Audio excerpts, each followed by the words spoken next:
You know, I talk to a lot of people a lot about, as I travel, I talk to people about how they don't play much guitar anymore and uh, they're selling a lot of their amps and they used to play in a band. And there's guys like my friend at the checkout counter at the health food store. My friend who catches sharks down in Florida.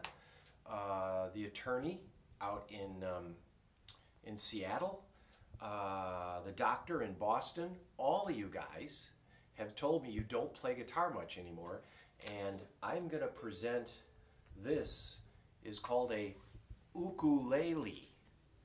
And if you're going to buy a new ukulele that you just might have hanging around the office, these Fleas and Flukes are great ukuleles. They're American made, they're durable, and all your guitar chords are going to kind of work, like the top 4 strings of the guitar. If you just play your F chord, G chord, D chord, it's all going to make sense on a ukulele. But you go and you study uke chords, and you can get back into guitar. Get off your lazy butt and try a ukulele. The reason they're so good is because they're so portable and nice, and they come with you on vacation, or you can take one to the office, or you can leave one at work, and you just go through and play some simple chords and enjoy music again and relax again and get back into ukulele if you don't do guitars. There's all kinds of levels of ukulele too you can get into.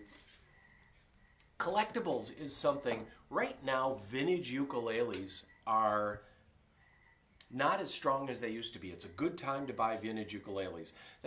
Collecting is kind of a nerdy thing. You look for nerdy little details. You look for one you don't have. You sock away a little bit of money. I collect a lot of ukuleles. I have too many ukuleles. Let's put it that way. And this is a cool Gibson ukulele. We have a script logo Gibson ukulele. Modern ukuleles arguably will sound better, but vintage ukuleles have the same quirks as, say, a vintage car. And I've said this before, if you're looking at old vintage cars, maybe you have an old MG, maybe you have an old Pininfarina Spider, maybe you have something, it's a little greasy, it leaves a little oil stain in the garage, it's not always functioning the way it should be. Ukuleles are a little quirky too. The tuners don't always work completely well. You have to tighten them up. You have to futz with them a little bit, but they can be a real joy. This is a Gibson that is sunburst. It's unusual. It's a 2. It's bound like this, but it is cute, cute, cute. Comes with the original case. So collecting ukuleles right now is a smart thing to do because they're down. Now, you might think, oh, I'd rather collect when it's up. No. You buy them when they're down. And as the whole ukulele playing public, in the past 5-6 years, we've sold so many new ukuleles. They start getting into the history of the ukulele, and this is a fantastic 1920s Gibson. Think of the history here. They didn't make that many instruments. They only made probably 500 instruments a year in this time period. So ukuleles are cool. This is another one. And these 2 I'm showing you are not for sale. This is from my private collection. This is a Martin. Now Martins always sound good, especially when they're in tune, and I need to tighten these tuners up. Remember what I said about the kind of quirkiness? The cool thing about this is not really a Martin. It is a Oliver Ditson company. So Oliver Ditson actually had Martin make them guitars. And you fellow guitar and Martin nerds know this, but the first Dreadnought was not a Martin, even though Martin made it. It was a Ditson.